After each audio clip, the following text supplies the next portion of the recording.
Is it on your wall, on your Facebook page? Yeah, it'll be on my wall. Even if you're not, have you got to be friends with you to see it, or? Oh no. Yeah, you can just be. It's my page is public, so you can all have a go on there. Oh, it's live now. Oh yeah, done. Redirecting to live. Good evening, ladies and gentlemen. Well, sorry, I think everybody is used to my Zoom mishaps. We've just had another one. Stuart's came in, couldn't hear me. I had to go out and start all over again. So we're finally live now. So Stuart, welcome and thank you for joining us tonight. Good to see you, Ian. You okay? Oh, hello, kids. Yeah, the kids are just. They've heard my silly voice. It's all right, mate. They were showing us how it works. They know more than me. I bet they know more than me as well. No, certainly know more than me, mate. Yeah. How are you, Stuart? Anyway, thank you for joining us. I'm very well, mate. I'm very well, thank you. Are you? Coping just about with lockdown. How about yourself? Yeah, coping, mate. It's kids.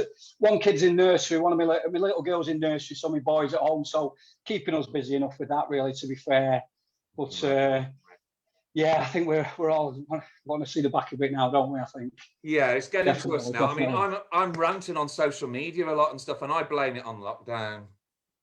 I think everybody, you go through phases, don't you? Where your mood changes, obviously.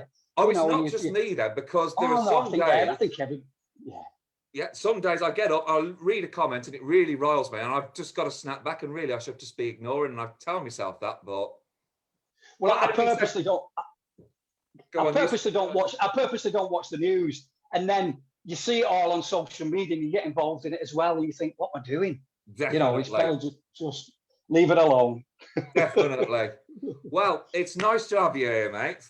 Nice one of your old colleagues I'm hoping to get on as well, actually, at one point, Michelle Holmes. Oh, fantastic! Yeah. Fingers crossed. Brilliant. She's not very well at the moment, so I just said, well, I'll come back to you in March and see where the lives are. It's not COVID related, by the way. Not COVID related. Yeah, is she all right? Yeah. Oh, she'll be great. She's good fun. Good fun, Michelle. Yeah. Well, I love that. I could quote Rita, Sue and Bob, the film. Couldn't we all? Couldn't we all, mate? Yeah. I don't know if we're allowed to anymore. Oh, we're not allowed to. Well, yeah, we won't quote it on here. I'll have to when Michelle comes on, though, if she comes on. Absolutely, mate. Right. Well, are you ready for your first question? Because I'm going to take you right back to the very beginning. Okay. Okay. So, question one, going right back to your childhood, because I want to get a bit of background here. You won your first acting award at the age of 13 at the Grange Arts Centre, I believe. Is that true? It is, mate. Yeah, it is. Yeah. And you went to in Oldham. Oldham, workshop theatre. I did. I went to theatre workshop. Most of the Coronation Street cast and people like Anna Friel, came through there. But I was very lucky. I went to North Chellerton Comprehensive in Oldham. Oldham, just a comprehensive school. And there was a guy there called Colin Snell, who was just a drama teacher. And I wasn't very academic at school, Ian. I was into art, I was into football, and I started getting into drama. And he was doing a production of Kes. And I was just, absolutely, I'd seen the film Kes. And to be fair, that's what got me into acting. It was the first thing I'd really seen. And was just blown away by the naturalism, the realism. Didn't know, obviously, as a kid how Ken works. I do know now. And just thought it was a wonderful, wonderful film. I'd never seen it. I grew up watching, my dad was into Western films, so I watched Westerns. My mum was into like Spencer Tracy and films like that. So I grew up with all them great kind of films. But then I saw Kes. And also Whistle Down the Wind, I think, was another fantastic film. And I just thought, when he says he's not Jesus, and just the realism and the naturalism, and also Northern kind of thing, so it resonated with me. Anyway, so school were doing a production. I volunteered for it like we all did, wanted to be in it. And I was just one of the lads. And then the young lad who was playing Billy Casper, I don't know what happened. I can't remember if he went ill or he just got a bit of stage fright, but he pulled out and Colin offered it me. And I didn't even tell my parents what I was doing. I just said, I'm doing a play at school at Kes, and used to go up in my bedroom doing my lines. And I think just before it was coming on, I told them I was playing Billy Casper. And they was, all right, well done, fantastic. And what my school decided to do was take it outside of school to the Grange Arts Centre in Oldham, and enter it into a drama festival. And I was only 13, and I walked away with the best actor under 21. Wow. And even then, even myself, I was like, all right. And I remember they came into school and they got me up in front of school and gave me this little award, which I've still got. And that was it then. I thought, oh, okay, I can do this. I'm good at this, you know. And it went from there. And I was lucky enough. I was also a member of the theatre workshop. So I was doing bits of TV, getting auditions. There was an agency in Manchester called Lane Management where all us kids kind of went to. David Johnson, David Johnson. Yeah, I remember him. It was David Johnson and Elaine Greeley, and they kind of had the TV. Elaine was kind of the agent for the theatre workshop kids. So half the cast came through either the theatre workshop or Oldham Coliseum. Sean Wilson, Mike Lavelle. Then later on, Sally Ann Matthews joined Corrie. Then I joined it. And yeah, I was getting bits. I mean, I got an equity card at 14, which you had to do in them days. You had to apply. So you had to get so many contracts and keep sending. I remember my mum doing it and sending them off, and eventually got one.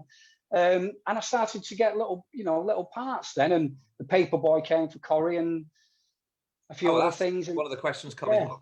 Yeah. So that's how it really started. So thanks to Colin and Jeff Hordley, who plays Kane Dingle, was in my class at school. He was at North Chatterton. Joe Hartley, William Ash.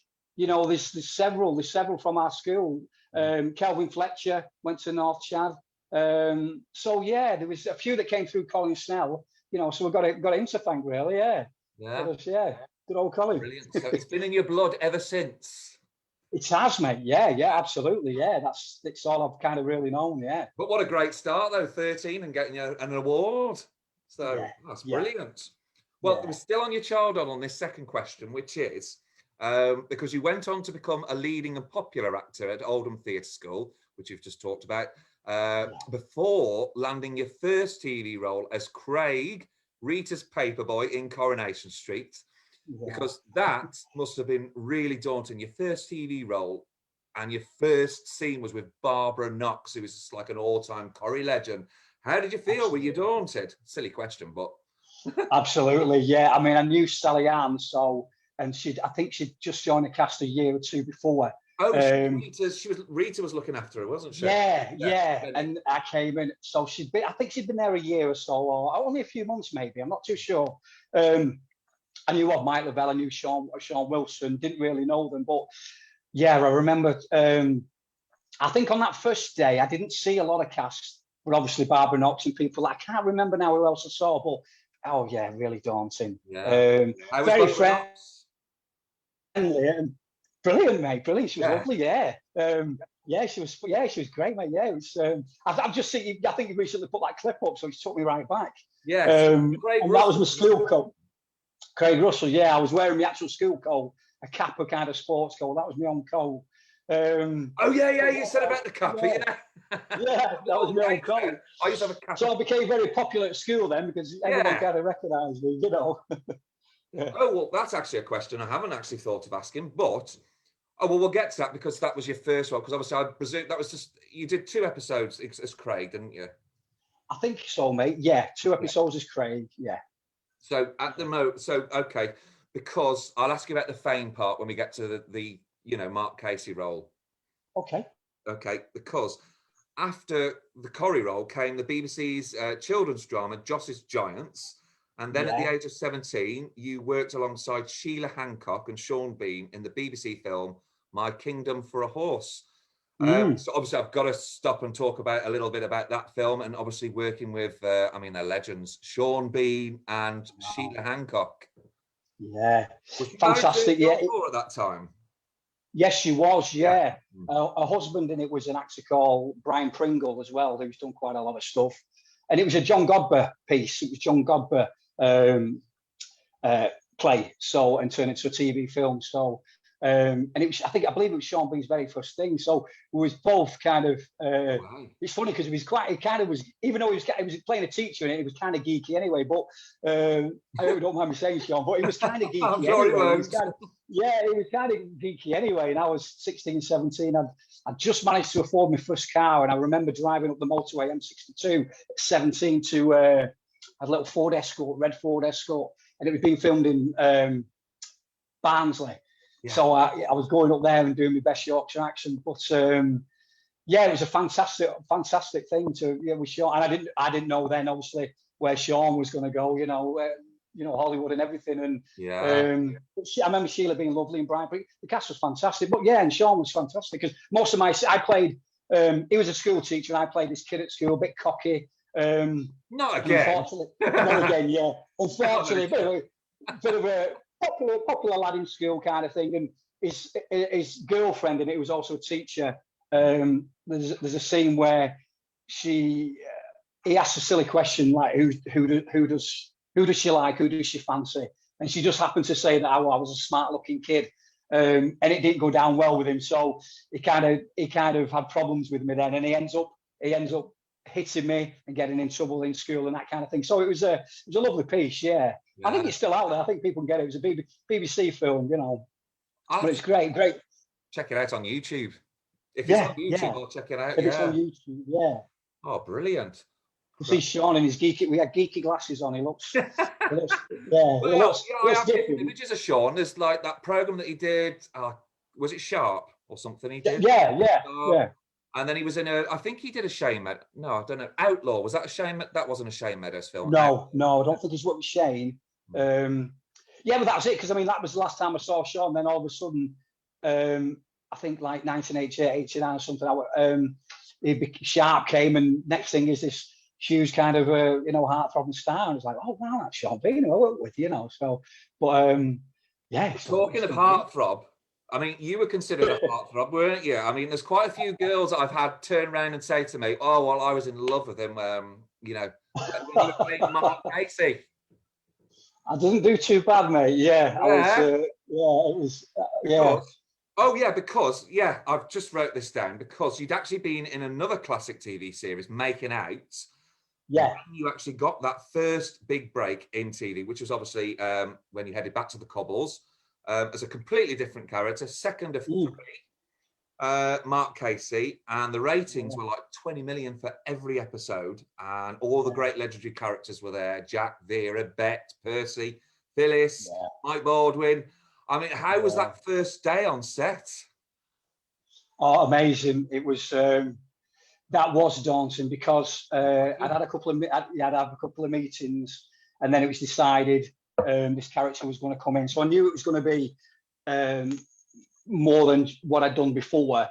And initially it was only a 6-week contract, and I stayed nearly kind of 3 years and just kept renewing. But that first day, I'll always remember, and I've seen them do it with everybody that comes in. And I was 19-year-old, very nervous, came into the green room, and each member of the cast came around and shook your hand, introduced themselves. Did that make you feel comfortable, or were you even more nervous by that? A bit of both, but they really kind of try to settle you in, and certainly the younger ones, Mike Lavelle, Sean Wilson, Kev Kennedy, they kind of came and chatted to you and stuff. And obviously me and Mike Lavelle were doing a lot of scenes together and stuff in the early days. Sally Ann Matthews as well, Jenny Bradley, because she's girlfriend. I knew Sally Ann, so but very soon kind of, and Michelle Holmes, Tina, of course, So it was a great time to be in, because there were some great pals there. But soon kind of found my feet. But in them days, it was only the 2 episodes a week. So we literally we used to rehearse Monday, Tuesday, Wednesday. It was in the old bonded warehouse at Granada. When I first went there at 89, so it was in the main building, the bonded warehouse. They'd have a big rehearsal room, and then you go down to the old Granada TV, and the sets were there. This was before they moved outside.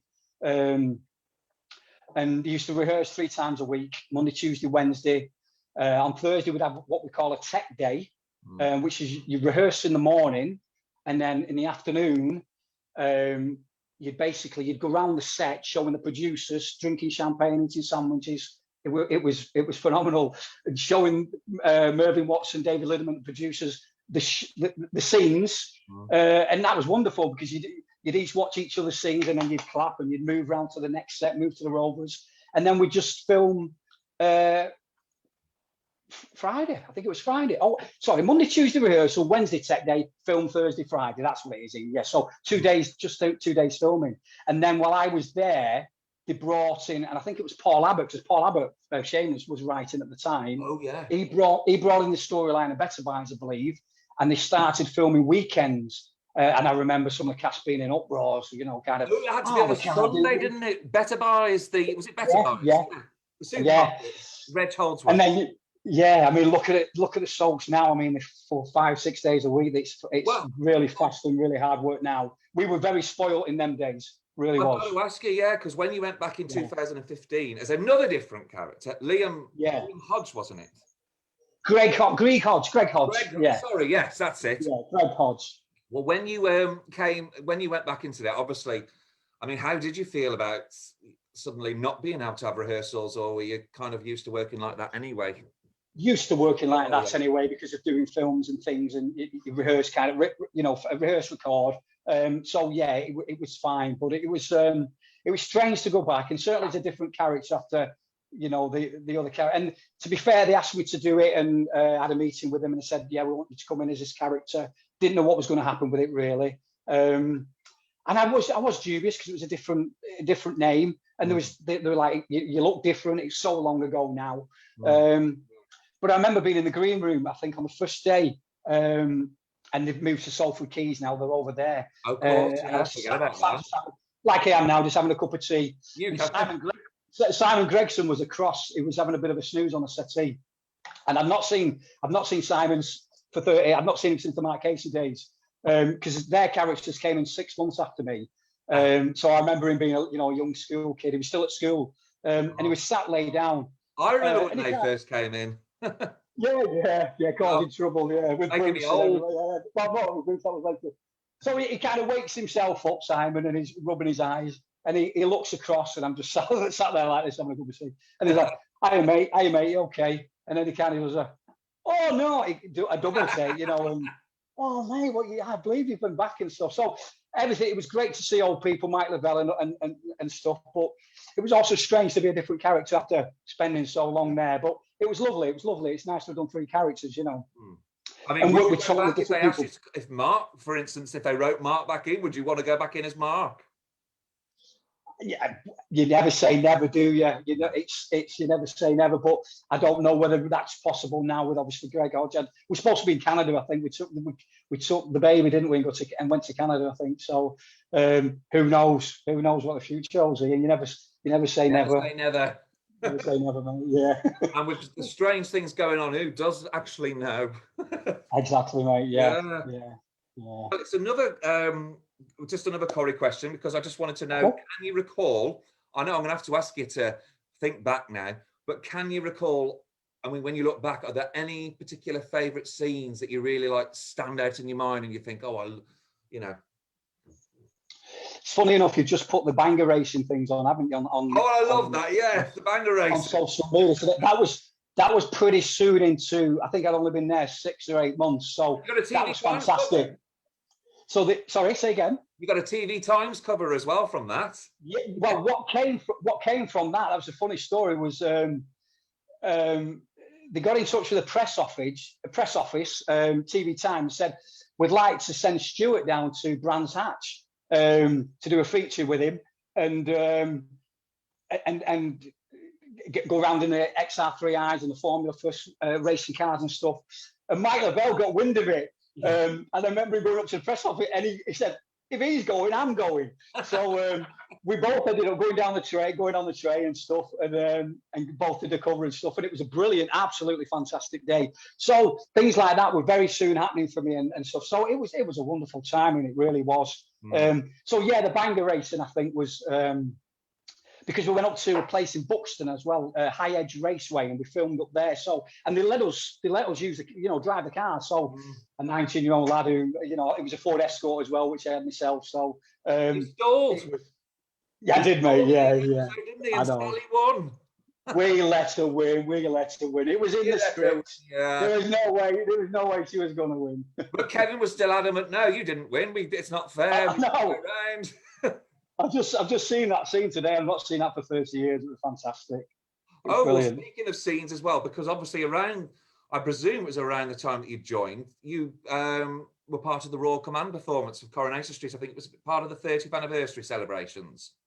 Yeah, 1990, and it was Corrie's 30th anniversary. Yeah, and we got word. It wasn't the whole cast, so I was lucky to get on that as well. And what they did, they'd done this sketch, which was written for Percy and his long lost son. I think you've shown it on social media today. Yeah. And then the rest of the cast kind of came on, and they flew us down. I think the day or two before to London, and I think it was the Savoy Stadium, London Palladium was doing. Very nice. And we went to rehearse, and I remember being sat in the auditorium while I was rehearsing, and I was sat with Mike Lavelle and Kev Kennedy. True story, this, mate. And we knew some of the people who were going to be on, some of the legends, and we just sat there. We'd done our little bit, and we'd seen. Oh, it might have been Bobby Dabb. We'd seen a Freddie Starr. We'd seen a few people come on, Lenny do the bits, Frank Bruno. And we just sat there and we just heard over the tannoy, Miss Turner to the stage, Miss Turner to the stage. And me and Mike Lavelle looked at each other and said, she's not here, is she now? And next minute, Tina Turner just tiptoes onto the stage and does a routine for one of her big hits. What's Love Got to Do with it? Something like that. We was watching, yeah. And Janet Jackson was there. Rhythm Nation, she had out. She did that.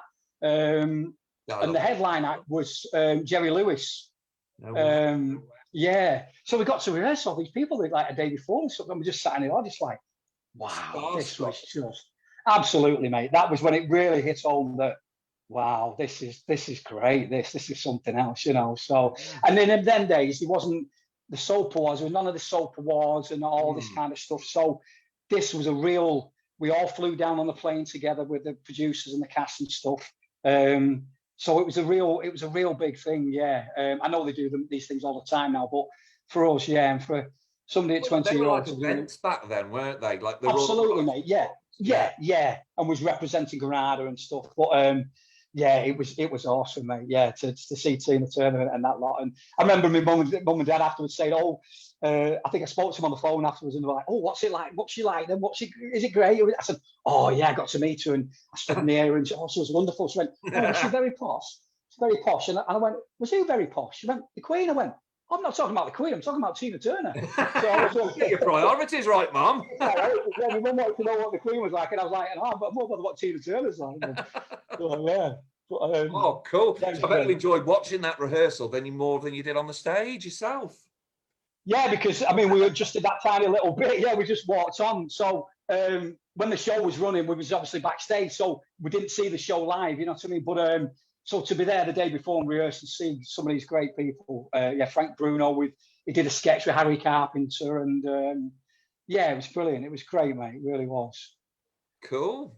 Oh well, so I'm glad I'm bringing back some memories now. So yeah, well, it's today seeing all these videos. Really, I've had a right nostalgic day. Well, this is probably a very general question, but I'm just interested. Are you still in touch with any of the cast from Corrie?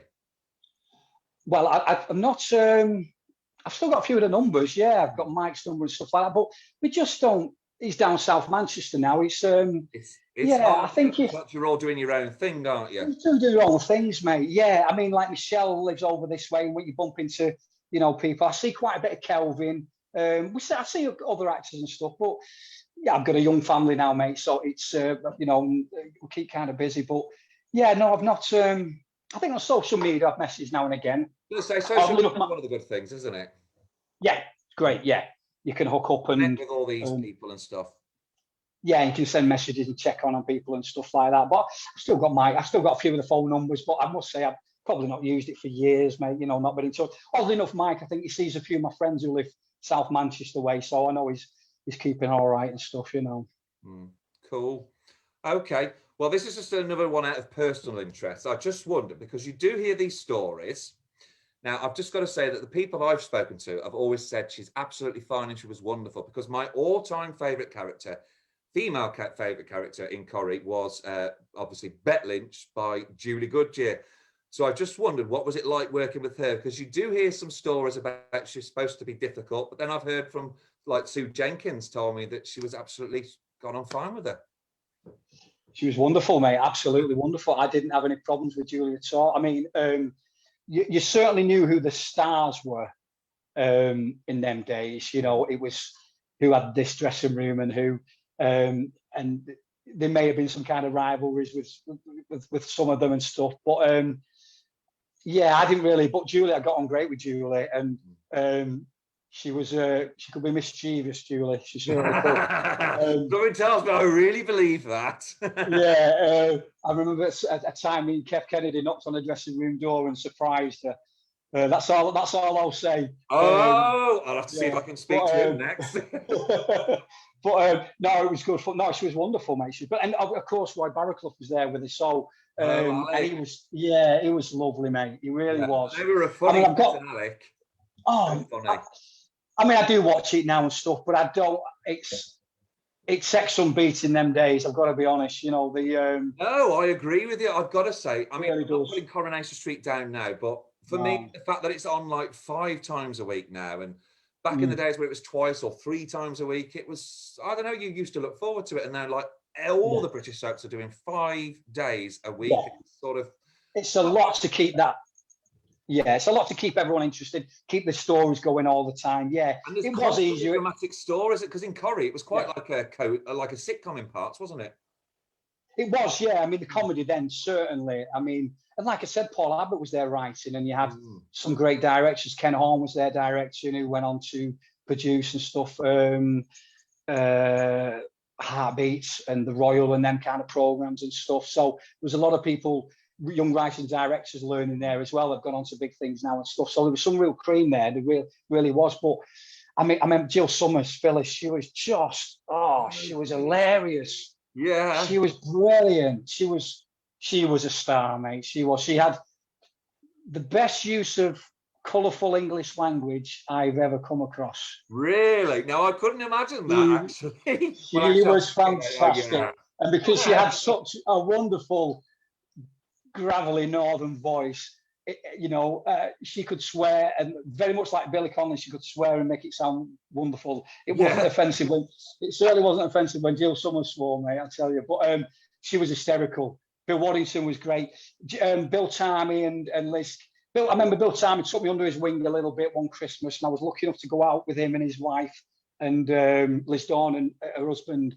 They invited me out one Christmas, and they went round Manchester. It was a thing they always used to do. Them two families would get together, and he invited me out and stuff. He was brilliant. He took me under his wing a little bit, and then, like I said, some of the younger ones came in. Simon Gregson stuff, that family came in. Then Charlie Lawson, I got on great with Charlie. Oh, yes. And we had, and another thing that used to happen, mate, was whoever was at Granada would come in and see you. So the studio, one day you'd have Little and Large coming in the green room to see you, or Roy Chubby Brown came in, or anybody who was in the studios rehearsing or filming or doing something. Leslie Crowther would come in when Stars in Rise first started, And so there was all these people knocking around as well. So it was fantastic, mate. It really was. Every time I go into Manchester and I drive past Key Street and I see that old building, but it tinged with a bit of sadness now, kind of thing. And the old school, which was the bar across the road we used to go into. Some fantastic memories, mate. It really was. Cool. Okay. Well, because sorry, I was just losing my place then. Sorry about that, mate. You left in 1992, is that right? 92, mate. Yeah, and then I came back the end of 92 to tie up the storyline because Kevin had sacked me, and then Kevin ended up with the garage, and they set up then the Mike Baldwin storyline with Kevin, then took on the garage. Yeah. So I popped back, I think, later in the year for that.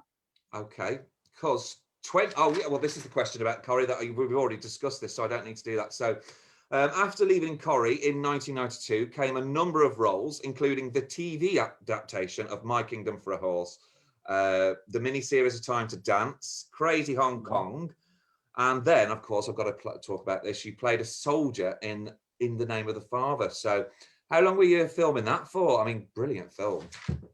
Yeah, quite a good few days, even though it's such a small kind of scene. It's the scene at the beginning when shoots at Sir Daniel Day-Lewis, and our bit was filmed in Liverpool, and Daniel Day-Lewis bit was filmed over in Ireland, so never got to meet him. But because it was such a big film and Jim Sheridan and stuff, I remember even for that small role having 2 or 3 meetings with him, and then they brought some real army guys in to train us and show us how to carry the guns properly and stuff.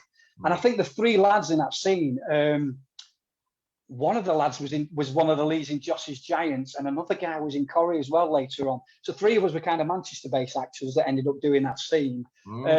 Yeah, and we filmed it, I think, over a few days. There was no expense spared when they get a film like that, you know. It was so, even though it was just only a small kind of scene, I think we filmed for a couple of days, which was lovely. Jim Sheridan was fat, and I'd seen my left foot, so obviously he was a bit of a hero, you know. So it was a wonderful thing, even you know, just a small part, but it was a wonderful thing to do.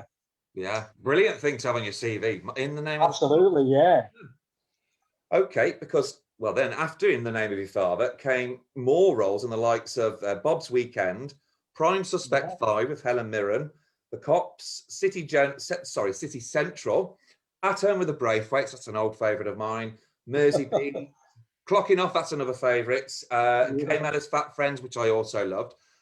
But now I think you know what we're going to talk about, because in 2004, you landed the very well-known role as Herbie in Shane Meadows' dark thriller, Shane Meadows' Dead Man's Shoes. Repeating myself there.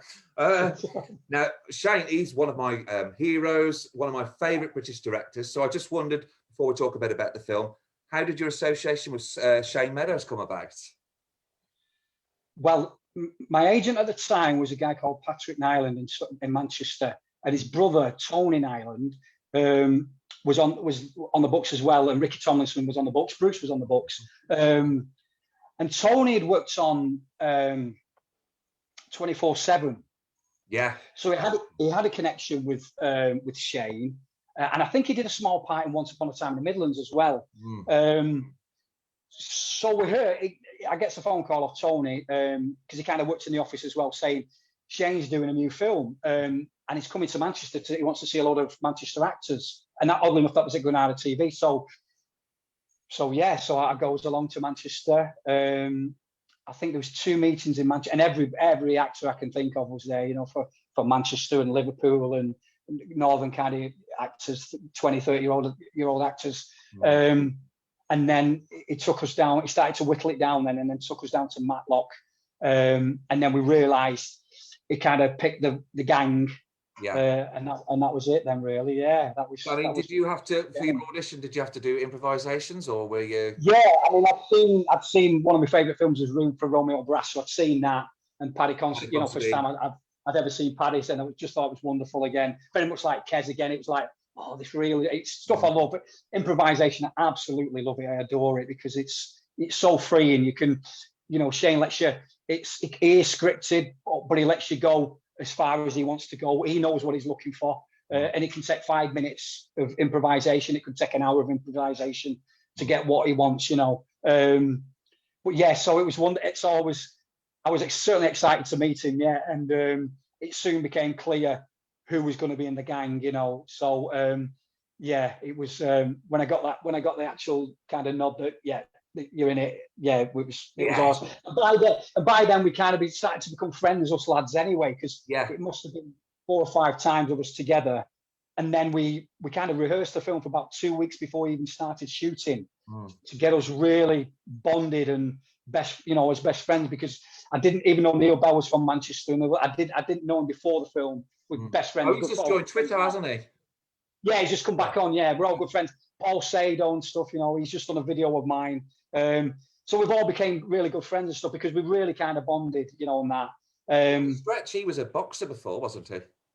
Very famous boxer, mate. Yeah, from St Helens. Yeah, he fought Eubank twice. He fought, I think his first fight against Eubank he lost. Yeah. And his second fight he beat him. Yeah, but when he was that, was that the late 80s? Yeah. I was a child then, so that might be why I can't remember it. But I knew he was a boxer and stuff, and I know who Chris Eubank is. very popular boxer, and very good-looking lad, and he's a twin. And he was living in LA, and initially, initially there was another guy, a Yorkshire actor, was going to play that character.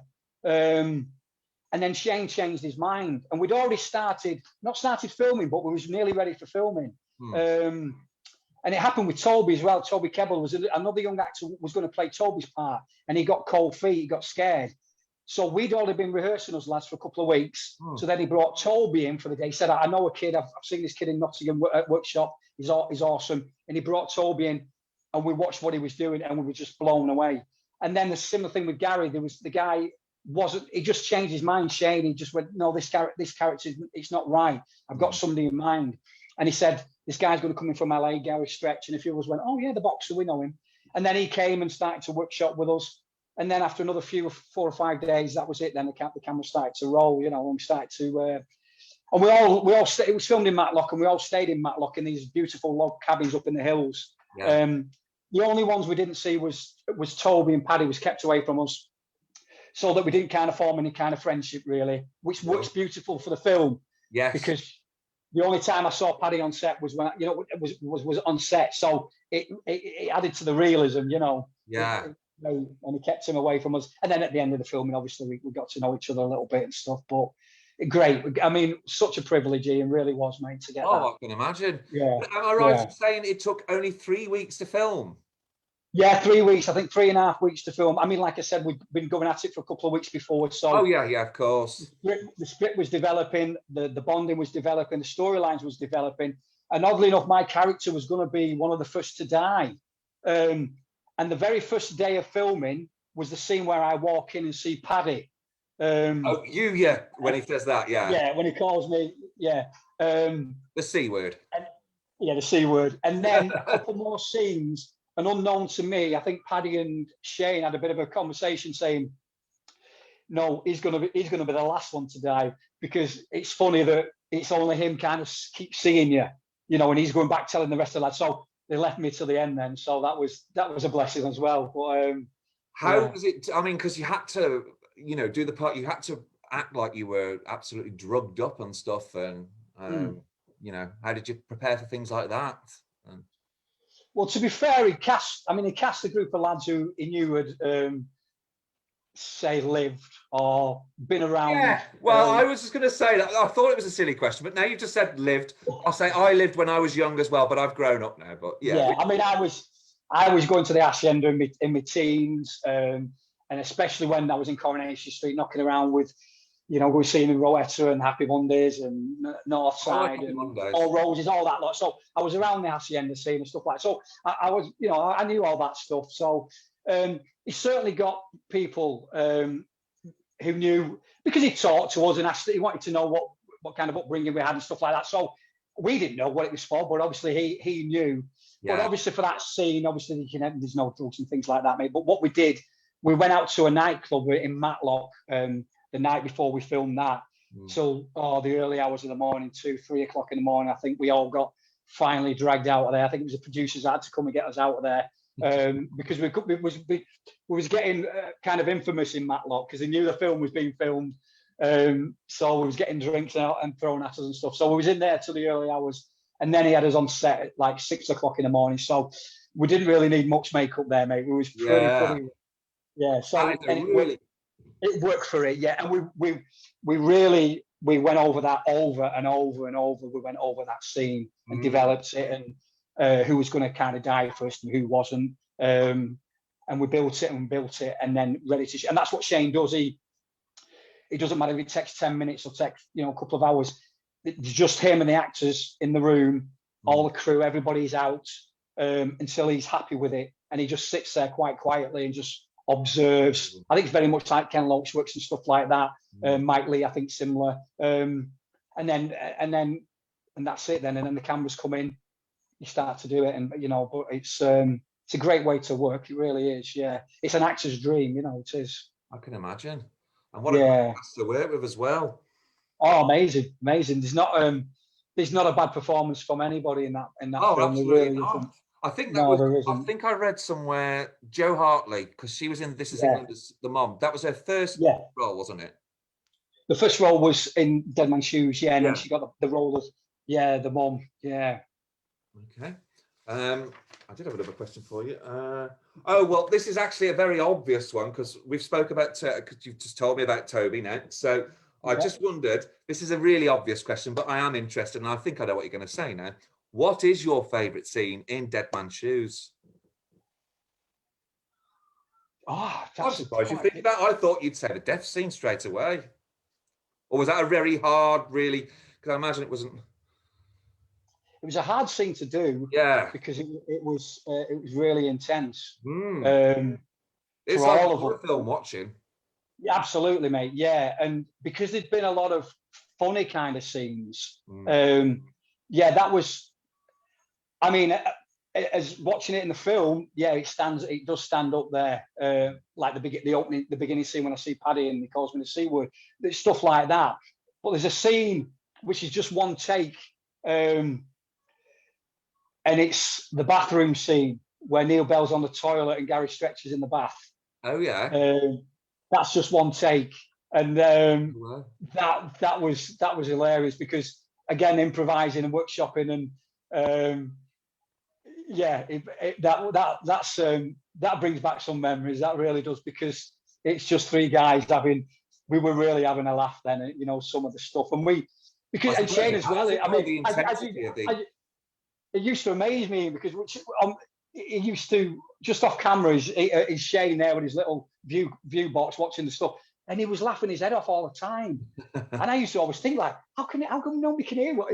And you just hear him laughing. And you knew you were doing well then when he was laughing and stuff. But it was such a great thing to be involved in. And the cast and crew, mate, were just brilliant. Everyone really got on. And then, like I said, so there was a lot of funny scenes, but a lot of it, the intense stuff as well. But and I also quite liked the bit where, and I didn't know I'd done it until I watched it back. But the bit where I see Paddy at the door and then I go around the corner and then I kind of do a bit of a skip and run off. Yeah, you do run off. Yeah. Yeah, I would. Yeah, and I didn't. Well, you would. Yeah, I didn't know I was going to do it, and I didn't see that until I saw that on screen. Yeah, and it's. Yeah, I mean, I remember going when the cast and crew were invited to see the film. That was funny. That was funny because we'd not seen it for nearly a year. We hadn't seen, and Shane's not kind of direct away. He'd show you a lot of stuff, so we didn't know what the film was going to be till we saw the screening. Yeah. And then we all sat there and went down to Nottingham to see it. And it was a wonderful thing to see. For the first time, it was brilliant. Yeah. And did it take you on many adventures beyond that? Because I gather it did win quite a lot of awards, didn't it? Yeah, I mean, he didn't want. I mean, that was the reason. The story goes, I don't know how true it is. I think he got offered something like £1 million to do the film. But he'd had a bad he wanted to check. I think it was the first time he started to work with Mark Herbert, the producer from Warp, who now the team, him and Warp. And it was the first time him and Mark had worked together. So I believe he got offered like £1 million to do the film. And he says, I'll do it with $500,000, but it's my way or the highway. I want to go back to, because he started to get a bit of success, 24/7, Room for Romeo Brass, and then became Once Upon a Time in the Midlands with like so-called, I don't mean badly, but a few names, Ricky Tomlinson, Rhys Evans, Kathy Burke stuff. So there was more money, but there was more producers involved, more people saying how they want it to be done. Yeah. So I think Shane, even though it's a fantastic thing, and I think he said it himself, that he wanted to go back to the kind of guerrilla style of how he used to do his short films, just him and a camera and just doing it. So that's very much kind of guerrilla style, how Dead Man's Shoes were done. So, yeah, that's and then I think the premiere was up in Edinburgh, the Fringe Festival. Wow. That was wonderful. We went up there, and we just did a northern one in Manchester. It's not there now. Showcase. No, the Corner House. Corner House. Yeah, we did the northern premiere there. But he didn't want. It wasn't a big cinema release. He did want this kind of, which it's become a cult film, whereas. It is recommended, cult, isn't it? Yeah. Yeah, I mean, I still get people now who've only just seen it, after all these years, and that's wonderful. It hold up really well. Honestly, it does, mate. To be fair, yeah. I watched it recently. Or it was on again on Film 4. If it comes on, I watch it, and I enjoy it as a piece. I can watch it without thinking I'm in it. I can watch it without seeing me. I can see it as a Shane Meadows film. Yeah. And I watched it again. I think over Christmas, just after Christmas, it came on Film 4. And it could have been made last year. Yeah. It could. Yeah. Yeah. So, I mean, do you still get recognised in the street a lot for it? Yeah, for that, yeah. And to be fair, I mean, I've always kind of worn beanie hats. Anyway, I auditioned in the beanie hats. I mean, that's how I ended up wearing a hat in the film. Yeah. And after getting to know Shane, he told me, he said that he cast me as soon as he saw me that day with the beanie hats in Manchester. And he kept me in it. He kept me. He said, wear it for the film, you know. So, but I used to wear them anyway. So I still kind of wear them. So if I put one of them hats on and go out, I certainly get spotted, mate. Yeah. Maybe not so much with the old Father Christmas. Well, I was going to say that's a bit more from Mark Case. I mean, do you ever get recognised for Coronation Street anymore? No, I did for a long, long time. It's you do now. If you get people of a certain age who watched it, and you know our age, and ITV3 have just shown. I think they showed some of your episodes quite recently. I think a couple of years ago. I know the back of it. I still do, and it does amaze me that. And I go, where do you know it? Because I automatically, when people go, I do it all the time. And people go, where do I know you from? And I always say, I never tell them. I just say, I don't know. What pub do you drinking? It might be a pub or something. Now some people get it. You're an actor, but some people don't. They just see your face and think, where do I know you from? And I love it when people start to think and they can't think. It's brilliant. And you just see the cogs turning and you think, it might come to you, it might not. But I don't usually tell them until they say, oh, you've done such a thing. And I always expect them saying, oh, Dead Man's Shoes. But quite often they do. People of a certain age say, you was in Corrie, mate. I remember you in Corrie. And I'm like, really? Wow. You know, but you forget it was 23, 24 million. You know, it was phenomenal numbers in them days watching it. So, you know, it's... Obviously, I know a lot of people say like, "Oh, well, Corrie doesn't get the ratings it does now," but of course it doesn't, because obviously we've got the channels and absolutely, and Sky wasn't around. We didn't get that. No, we had the 4 channels back then, just to make you feel old. Absolutely, mate. And everybody sat down, didn't they, at 7:30 for Coronation Street? It was religiously. I had to do it with my mom every Monday and Wednesday it was, and then I think they added a Friday episode a bit further down the road, and then obviously now it's 5 days a week. Yeah, I also remember in them days, Canada and New Zealand, it was huge. 2 or 3 of the cast would go out every year to Canada and kind of do personal appearances and stuff, because it was so big out there in the time. Following in there, and New Zealand. Yeah, New Zealand with all the expats and stuff. Yeah, it was big there. I don't know what it is now, but because I used to get fan mail from, you know, it used to amaze me. I think, wow, people from Canada, you know, and stuff. Wow. It was, well, actually, speaking of fans, I mean, have you ever had any bad fan experiences or any weird fan experiences? Because I imagine lots of people would want to talk to you about Dead Man's Shoes. Dead Man's Shoes is a funny one, because I've sung as well for many years, and I've sung in pubs and stuff like that. So you get a lot of people come to see you, they hear you on, and they come and want a video with you, or they want you to say them famous lines.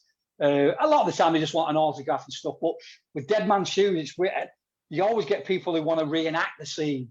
I can imagine. You know, they're always saying, "Hey, mate, can you just do?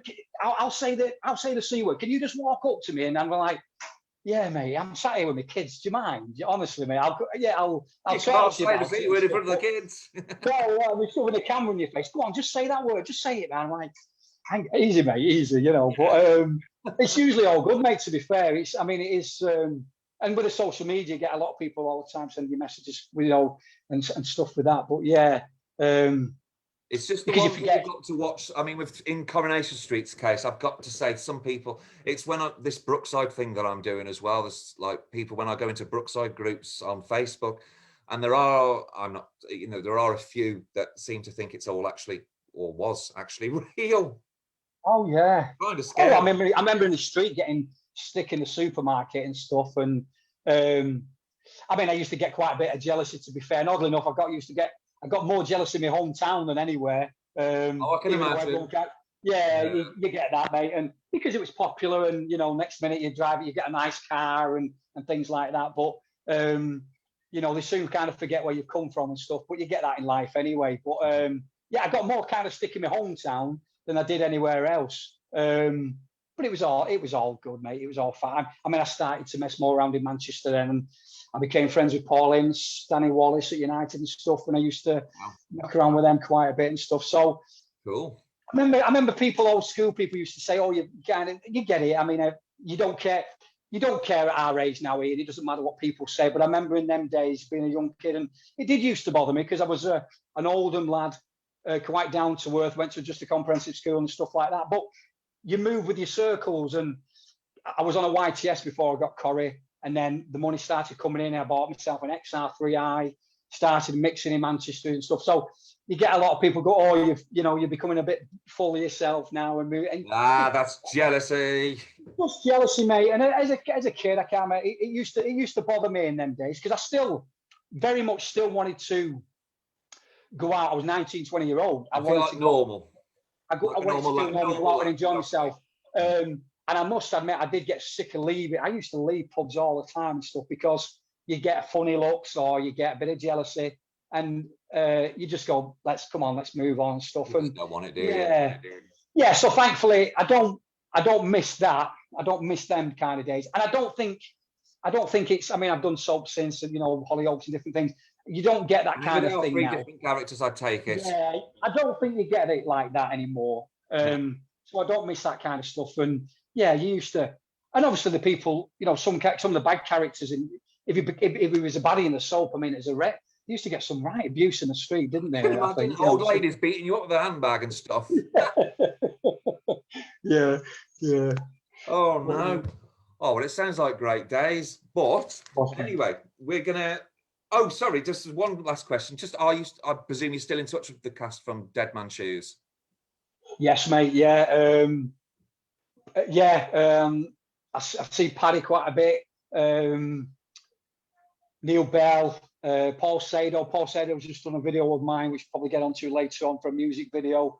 Yeah, we still keep in touch. We've not seen each other for a few years. I think 2013, we made Dead Man's Shoes in 2003, and it came out in 2004. So in 2013, it was a 10th anniversary, and Warp invited us over to Sheffield to this huge warehouse, and it was kind of a screening with live music of Dead Man's Shoes, and Maxine Peake was there, and there was loads of people there, and we got back together, the cast there, and that was brilliant, But we've seen each other a few times since, but yeah, keep in touch. I spoke to Neil the other day, I think on Twitter or something, and Paul Sado, I spoke to him on the phone only last week, I think. So yeah, we do Twitter.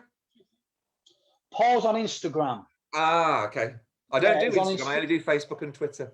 Yeah, he's on Instagram. I don't think he's on Twitter, but he's on Instagram. If you want me, I'll get a message to him if you want me, because he's a fantastic story. Because he's away from the acting really now. He's a choreographer, and we always used to set the mickey out of him because he was always dancing, and he could do capoeira and fantastic. He could spin on his head. He was an amazing dancer. And since then, we found out he's got a kind of dance school and he choreographed stuff I think down in the Midlands somewhere. And he's really successful. He's done a lot of commercials, directing commercials, cool. Choreographing, dancing and stuff. And he works from, the artist we use, even though she's English, I think she's of Greek descent. He works with people all over the world. And when I spoke to him a few weeks ago, he's been flown out to Japan and to do videos and stuff. So he's flying high. It'd be good to talk to him, mate, because you'll see a different, And I would love to talk to him, and also Neil Bell as well, because I looked for the cast. I know Gary Stretch isn't on Twitter. Well, I don't think he is. I thought he did have a Twitter account, but he hasn't tweeted for a couple of years. I'm not sure. No, yeah, he's out in LA, I think now. Anyway, mate, he's out there, but I'm not sure if he's on social media. Yeah. Yeah, Neil's always up to cast reunion on here or something. Well, I suppose 2000. We're only 2 years off. It'll be 20 years in 2023, won't it? So yeah, that's actually really scary to think it's nearly 20 years. It's really to say 30 years Coronation Street and 20 years Dead Man's Shoes in 2023. It will be. So I dare say, I think there'll probably be. I reckon there'll be something will happen then. Oh, cool. Well, I want to come to one of these events. I want to see it screens proper, like on a big screen. Yeah. That's what they did in Sheffield. It was brilliant, and they had like a live orchestra doing the music, and playing some of the songs. It was brilliant. Cool. Okay. Well, we are going to talk about your music because I wouldn't be, because I've been listening to some of your album. The new album, which we'll chat. I just wondered because. Before we chat about your music, it's all right. I have to have these questions written down, otherwise I forget them. So I couldn't even I'm rubbish remember without anything there.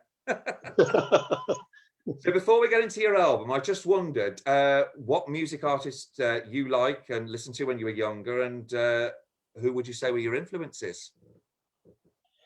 Pretty difficult, really. I like all genres of music. I grew up. I think one of the first records I ever bought, I remember going by with my own money, was Ashes to Ashes, David Bowie. Oh, well, that's a cool record. I won't tell you what mine is. Mine's not cool. But then I think I might have bought the Dooleys as well. So it was. You'd hear music. My mum and dad. My dad was into country and western music, so I used to hear that quite a bit. Glenn Campbell and Jim Reeves, all that kind of stuff. Mm. My mum would like Mario Lanza and all kinds of stuff. So our house, I used to have quite a lot of the music on the radio and stuff, and albums. I remember Elvis. I remember being quite young and listening to Elvis. And then I got into a kind of bit of punk. Oh yeah, I went through a phase. I think we all did. You all go through phases as kids. 1 week I was a punk. 1 week I was into heavy rock. 1 week I was into the Smiths and stuff like that. I do remember really getting into quite a lot of heavy rockers. We seemed to, from our school, there was a lot of rockers. There was a famous, in Royton, I'm from Royton near Oldham, and there used to be Royton Assembly Hall. It was a famous kind of hall, and every Thursday night would be a disco, and we'd go. And about 10 of us were into heavy rock music. They'd play one song, I think Iron Maiden or Black Sabbath or something like that. They'd play one song in the middle of all, it was Tainted Love and all that kind of stuff. And then they go, right, we've just got to play this one heavy rock song for the rockers. And me and Dave Foz and a few others would get there and we'd headbang. And I was into Iron Maiden, and everyone would look at you like you're stupid. But I was into Iron Maiden. I got into rock then. And that's when I kind of first discovered people like, my favourite singer is Paul Rodgers from Free and Bad Company. So I got into people like that. But I was also I got into the Smiths quite early. A lot of the kind of guitar bands and stuff. Deacon Blue, still one of my favourite bands. I like Deacon. Stevie Wonder. So right across the board. So influences, it's pretty hard. It's you should listen to Johnny Cash, and everything, a bit of everything, really, mate. I think that's what's come out in our music. Same with Darren, you know, the songwriting guy.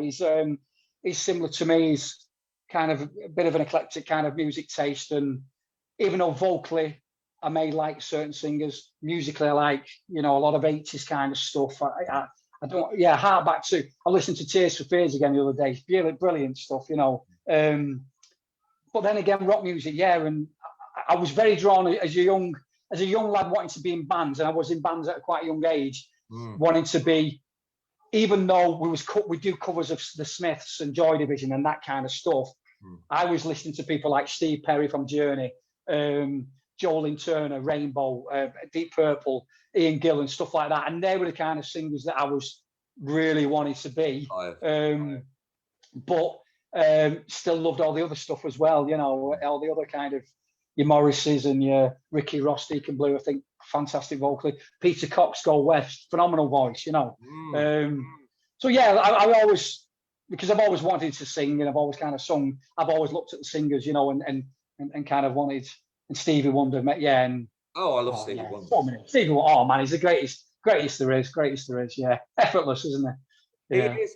Well, I was going to say, because it must be really difficult for a musician. Now, I'm going to lose my street cred here, because I've actually I'm quite sad about it. Because I had tickets to see Diana Ross. Her tours actually was cancelled from last year because of obviously the pandemic. And then this year doesn't look like it's going to go ahead. So I imagine it must feel like that for you at the moment. I mean, you must be itching to just get back up on stage. Is that how you feel? Yeah. Yeah. It's been tough, mate. I mean, you've either, I think people, I mean, I've known people who've suffered, I've known people who've, you know, passed for the disease and stuff, and it's either impacted you health-wise or financially and mentally. I mean, I think mentally we've got to keep talking about this, because, I mean, I've not gigged since March of last year, and then it kept kind of reopening again, and Christmas was really difficult, because every year Christmas, that was the first New Year and Christmas Eve, Boxing Day, I've not sung probably for nearly 30 years, I think. You know, it's always our busiest time of year, you know, Christmas and stuff, singing in the pubs and gigs and things. So So yeah, it's been difficult, mate. I mean, you've got to thank your lucky star. We're here, we're healthy. Oh, of course, yeah. I mean, I would obviously, But it's been difficult, and mentally, it's been a roller coaster. Yeah, I mean, I've spoke to a lot of friends and stuff, and there is you feel it, don't you? It can change your mood. Some days I feel like I get on with what I'm doing. I can always find something to do. But then there are other days where it's just like, do you know what? I just want to go out and get pissed and go and see my mates and just I don't know, just act normal, go and dance at a club or just do something really impulsive, just being stuck in. Absolutely.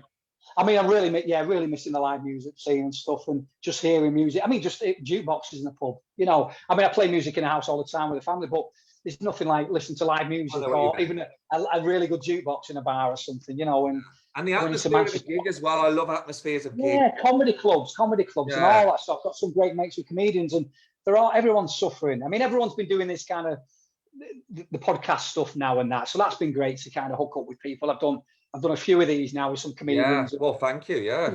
No, well, I mean, it was basically, I was asked to do one for a Brookside thing. A load of fans had asked Lewis Emmerich if they could do like a beautiful bloke. Yeah, Q&A, and that's how I ended up doing this. And then like I enjoyed it so much, I thought, well, I'll ask a few other Brookside, and then I started asking other people from other programs and stuff, and it's just gone on from there, really. So I'll wing it for as long as I possibly can. Oh, it's great, mate. It's great. No, it's good, and it's great for us as well. It's great. It's getting to interact, and it's great. It's and I'm always interested in this sort of thing. I'm a complete nerd with things. I love hearing about behind the scenes stories of programs and stuff and music. So I'm like that. But talking of your music, we can't forget, because your new album, it's called A Common Man. Is that right? Songs from a Common Man. Yeah. Songs from a Common Man. Sorry. And I'm going to let you tell the story now, because I know where it was, but it was recorded in Rochdale. But what studio was it recorded in? We was lucky to record it in Lisa Stansfield's studio. Yeah, it's a private studio. Yeah, she's brilliant, mate. Yeah, so I know Lisa, and I knew her family and stuff. But the producer, the guy who's a producer over there, Steve Boyce Buckley, and Martin, who runs the studio, I've known for a long, long time. And Darren, my songwriting partner, knows them. And I've talked about this before, but we started, it was something, when I first left Coronation Street, I started to record an album with my manager at the time, and we set up our own record label. I released a single called Too Many People. We did a video for it. It had the premiere on Granada Reports, Becky Wants, and the great, what was the gentleman there, the old Bob Greaves. Oh, Bob Greaves. Yeah, Bob Greaves and Becky Want interviewed me, and we showed the video. And I was going down that route. And then what really happened was the guy who put the money up just got a bit of cold feet. Oh. He could see money was going left, right, and centre. And I was doing up and down the country doing PAs and road shows and stuff. Yeah. And he got cold feet, and we kind of pulled the plug on it, really. Which must have been devastating. It was, because I was only 22. And I look back, even though I think I was quite worldly wise and experienced. I'd done Corrie, I'd done quite a lot in my life at that age. I was still a 22-year-old kid, you know. But you don't feel it at 22. You think you're old at 22, don't you? When of course you do. Yeah, and you're mixing with all these people, and you were mixing with older people and stuff anyway, you know. And some great producers. I went to some great studios, Bristol, York.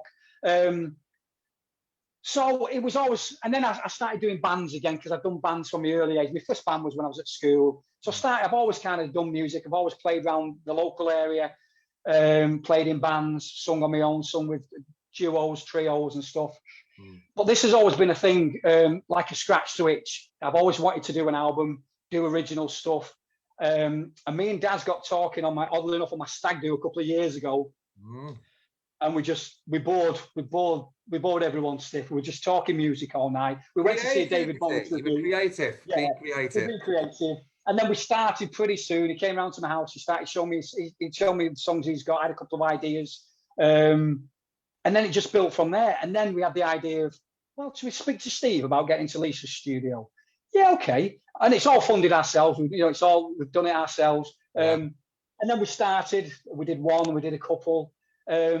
And that was when we got into the studio then, because these songs were acoustic songs. But once we got into the studio, Daz is a very clever musician. He plays the drums, guitar, piano. He played everything on the album, apart from we got some guys from the BBC Philharmonic come in to do on one of the songs, Clay. Wow. Stephen Buckley is a genius pianist. We got a couple of guests. Ian Wilson from Sad Cafe and Sue Wilson from Sad Cafe came in and did some backing vocals for us. So it was very much a family cat, and we all know each other. So we all, and it started to grow. And this was just an album. This was just going to be an album just for me and Daz to sell at a gig, sell a few albums at gigs. Yeah.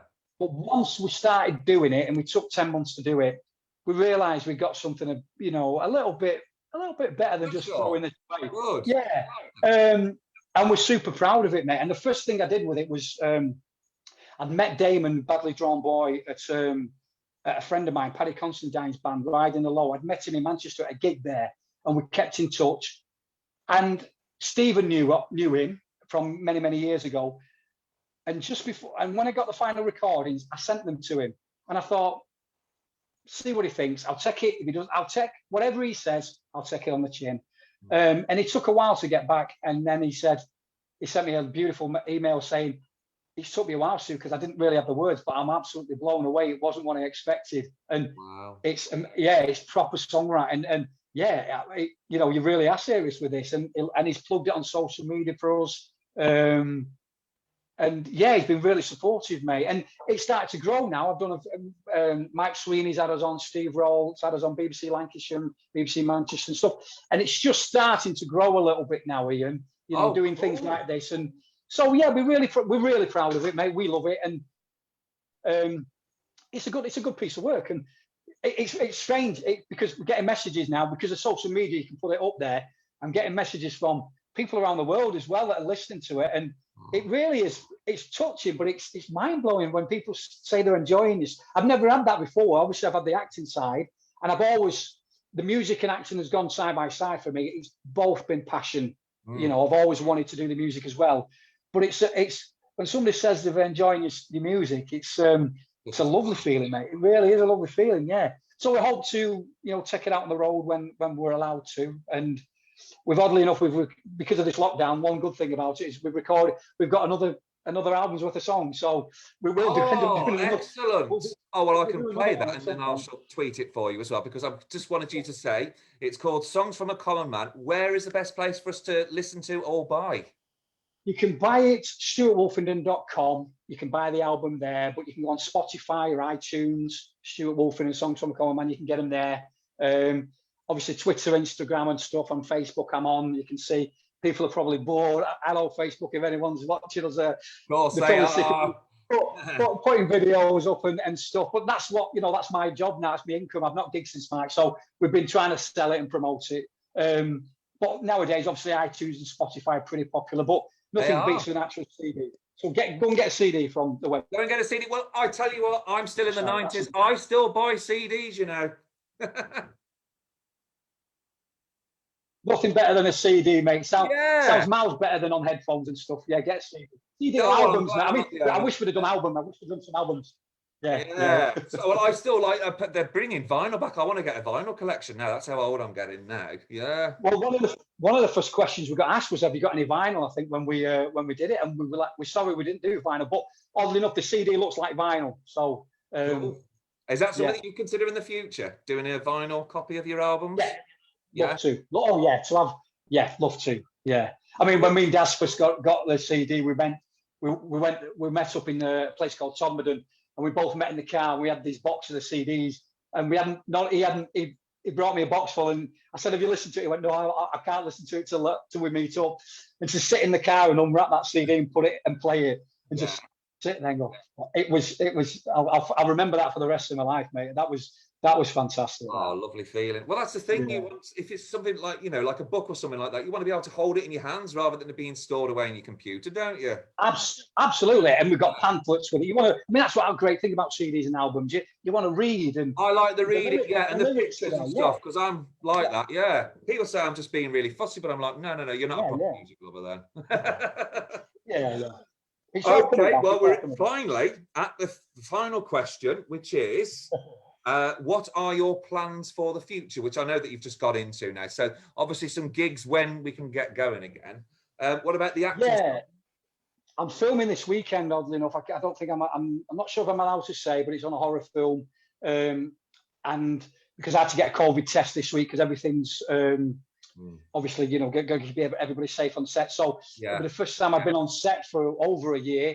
So I'm really looking forward to that. So I'm going, and there's a few, I don't know if I'm allowed to say, but there's a few, I probably will say something maybe more next week, but there's a few faces and a few old faces and a few people we may have talked about today as well. I'm going to be seeing at weekends. So I'm intrigued now. I'm going to have to wait till next week now to find out, aren't I? So I should have asked the producer whether I'm like, but yeah, I'm just going to do a bit of filming on that on I think it's Sunday. I think Sunday this weekend, mate. So I'm really looking forward to be on set again. That's fantastic. And I've just recently done some. You what, mate? Sorry. And the social interaction as well, just being able to mix with people. Yeah, absolutely. Yeah, I mean, actors getting together again. Yeah, and I've just done I've actually just done a self tape for something as well. I'm just waiting to hear on. So fingers crossed with that. And music wise, we're just I've started rehearsing now with Daz. We rehearse once a week. We're getting the set together acoustically. We're going to go out and do some acoustic shows when we can. Right. And just see what the year brings. I hope they start hopefully soon opening things up, mate. We need to do. I really do. Sanity and find out. We need to. If this is be open as well, don't they? Yeah, if this is around forever, which everyone's telling us, it's around forever. Now we need to. I really believe not trying to cause controversy or anything, but I think we need to start, you know, getting things living with it, learning to live with it because we can't. Yeah, I think so, mate. Because so many people are suffering with a lot of other things as well, and the mental, you know, I mean, I'm lucky, you know, I've got two beautiful kids, and my wife works from home.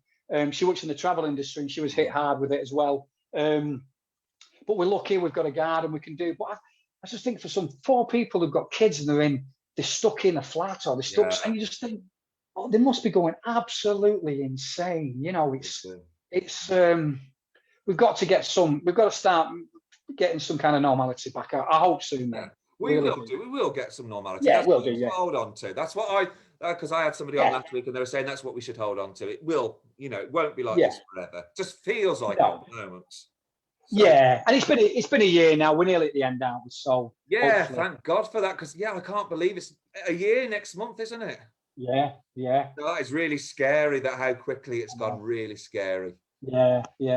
Well, thankfully we had a wonderful summer, didn't we? So that got us through. Oh, I got to say, when it was, I felt guilty for thinking it. Actually, I remember just being outside and in the sun and stuff. I was thinking, I get used to this now. It doesn't feel like such a punishment now. It's just, but obviously in the winter you want to be in anyway. But it's still that feeling of not being able to just go down and see your mate or go to the pub. Like that you take for granted. I mean, work-wise, it's been difficult for me and stuff like that. But in other things, it hasn't been difficult. But people who've not seen the family members and had to. I mean, I'm sure it's been horrendous for a lot of people. That's it. Not everybody's in the same boat, you know. Exactly. You know, and we've got to the thought it will be over soon. Absolutely, mate. Yeah. I've got to keep positive, mate, and we are doing. Yeah, definitely. Well, I've got to say, I've really enjoyed it. I hope you've enjoyed it. I hope you've enjoyed the questions. Absolutely, mate. It's been wonderful. Yeah, thank you very much. I've really enjoyed talking to you, especially all these little insights into Dead Man's Shoes and all these behind-the-scenes stories of Corrie and stuff. I know. I always give away too much. I'll probably get in trouble for it, mate. But no. Secret safe of us. No. If somebody asks me a question, I'll tell you the answer. That's it, mate. I will blame me to say I was asked. So that's Songs from the Common Man, and you can get it at Spotify, we're on iTunes, we're on. You can go on the social medias, Twitter, Facebook. There's links on there. But stuartwolfenden.com is my website, and there's all the information's there. About the album, about me and Darren Rees-Lamberton, the songwriter with me. And you can buy the CD there as well, mate. Yes, buy the CD. That's what I was just waiting to say. And it's a beautiful CD, lots of covers. CD. It's a brilliant album, by the way. Really recommend. And a lot of really good people are enjoying it, mate. You know, a lot of. I do. So keep sharing them on Twitter. I'm always happy to share on Twitter. Yeah, will do, mate. Yeah. You might have to have another part 2 interview at the end of the year to talk about your music again. Absolutely, mate. Yeah. Well, hopefully, yeah. And if some acting jobs have come through, and we can talk of this and carry on again. I bet you there's no questions I'll think of afterwards as well. There's always the way. Right. Well, what I should do is I shall say good night, and then what I'll do in about an hour or so, I shall put the YouTube video on and share it round so you can have it. You should be able to share this to your page in the meantime, I think. Will do, Ian. Yeah, great to speak to you, mate. Lovely. It's great to speak to you and keep in touch, and we'll definitely love to do part 2 at some stage. Okay, mate. Take care, man. Take care, and I'll speak to you on Twitter soon. Thanks for being a brilliant interviewee. Welcome, mate. Welcome. Thank you, mate. Right, good night, folks. I'll see you soon. I'll speak to you soon. Good night. Ta-ra. Bye-bye.